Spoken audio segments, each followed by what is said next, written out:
Does ASE testing for mechanics really matter? Or is it just a bunch of bull? Welcome to the Evolved Mechanic. My name is Zach. I'm actually an ASE Master Certified Technician myself, and I hold various other ASEs, mostly in the form of collision. I've also got a degree in Automotive Technology from Universal Technical Institute, and I've been through Audi Academy and the Mercedes-Benz STAR program. I also hold various other certs here and there, but they don't really matter that much. Now, speaking of that, mattering that much is something that I hear a lot about ASE testing across our field, and I've been both in the boat of let me jump on that, take the opportunity, take the test and learn something, and I've also been in the boat of it's not really worth my time. As I go through this, you've got to understand kind of my career trajectory and where I'm currently sitting. I focused my career mostly on maintenance, and that was kind of the goal, is to be just a mainline dealer technician, work my way up to Master Tech, and just be that go-to guy. I then quickly, after about 2 years, found myself in the position of more advanced diagnostics, heavily focused on electrical, and then from there that turned into advanced driver assist systems with targeting, calibration, programming, both on-site and remote. Now, in my career, I find myself on the side of implementation of machine learning and AI. I kind of can't talk that much about that, unfortunately, but that's just the side of the industry I'm on. So pretty much everything I've learned up to now implemented through AI. So take that for what it is. Whenever it comes to ASE testing, the big gripe I hear is they don't matter. They're not relevant anymore. It's all old stuff that you learn. It's not new technology, and some of that is true. In my personal opinion, the vast amount of ASE lore I think really stems from factory training programs and more so technicians who are newer to the industry. Nothing against them. I think they're fantastic. If you came fresh out of UTI, maybe you did Ford Fact or any of the Nissan programs or things like that, you found yourself in a dealer role, you took the OEM training or factory training, and you just say, I don't really want to go learn about carburetors or anything like that, or even manual transmissions at that point, I think that you're overlooking a huge opportunity. I say that because I've been through factory training programs from OEM manufacturers. Audi Academy was one. Audi Academy is really granular, and same thing with Mercedes STAR. You literally go, and I remember Q7, whenever that changed in 2017, that was a week-long course to sit there, learn about the car and its new drivetrain and how everything works and go through all the wiring and go take one apart. That was pretty cool. They do feed you well, which is an added bonus, but same thing with the A4. The A4 came out and it was all new motor, all new drivetrain, well, not all new drivetrain, but a lot of things changed. But a lot of the communication systems have changed and module designations. So that's really where you get that really great granularity across the lineup, and you know one brand just insanely well. But I challenge you this. If you know one brand really well and you have a bad experience at your dealer and you decide, hey, I'm gonna go wrench somewhere else, there's probably only so many dealerships around you that you can go turn wrenches at and cars you can work on before you have to move. So wouldn't it be valuable to also take some ASE testing that is more generalized and is not manufacturer specific?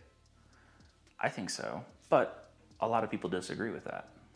ASE certification is the fastest way to add value in a literal dollar amount to your automotive career. Seriously, every ASE in general translates to about $1 per hour. Now, whether you're talking actual hourly pay, which if you are, that's fantastic for you because most techs are flat rate, but even flat rate, it's an easy way, an easy argument to walk into the service manager, the shop foreman's office, the dealer principal, whoever you got to talk to and say, hey, I've been at this rate for a while, but I want to let you know, I actually took an ASE test, I learned all about this, and I got this certification. I want another $1 or $2 per hour. If you walk in there and you just say, hey, I've been here for 3 years and, it is what it is, I want more money. Well, you're not giving them something or showing them something or showing your ability to commit to the industry or this job or this role. All you're doing is you're walking in there with nothing in your hands. If you walk in there with a certification in their hand, well, now you've got the ability to negotiate. Now you've got the ability that once you take 8 ASEs, 8, you can say you're a master technician. ASEs are what, 50 to 75 questions? Do you know how many of my ASEs I studied for? None. And I had like 2 retests. And that was like ASE and like hybrid, I think, where it was just, I didn't really fully conceptualize them. So not a big deal, right? But that's so simple to do. It takes no time at all. You can do as many retests as you want until you pass. I mean, and most dealers will pay for it. Most places you work offer the ability, if you go ask them, hey, I really want to start learning more. I think it'll help my productivity here. Would you be willing to help me out and cover the cost or reimburse me for taking an ASE test and give me the time off? They usually will. It's a no-brainer, and I don't understand why most people don't do it. To get Master, I know it's less than $500, even with a couple retest fees.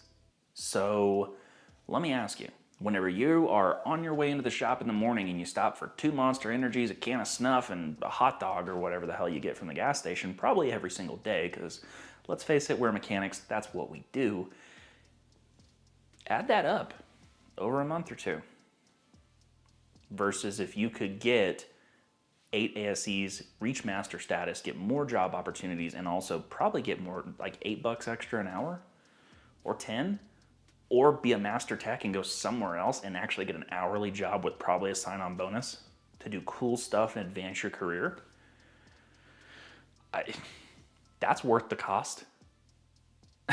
It's just, it puts you at such a higher level than everybody else because you can say Master Technician.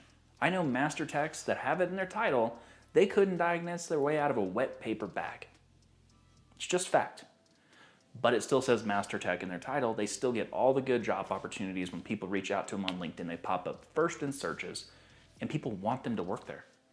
Just because they're a Master Tech, just because they've shown they can commit to something, because they invested in their career, just like they invested in their fancy toolbox or all their tools. So go take your ASE tests. Let me know your opinion on them down below in the comments section. And as always, thank you so much for your time. I appreciate you watching, and I'll see you on the next video. So much in your fingers, stay prepared.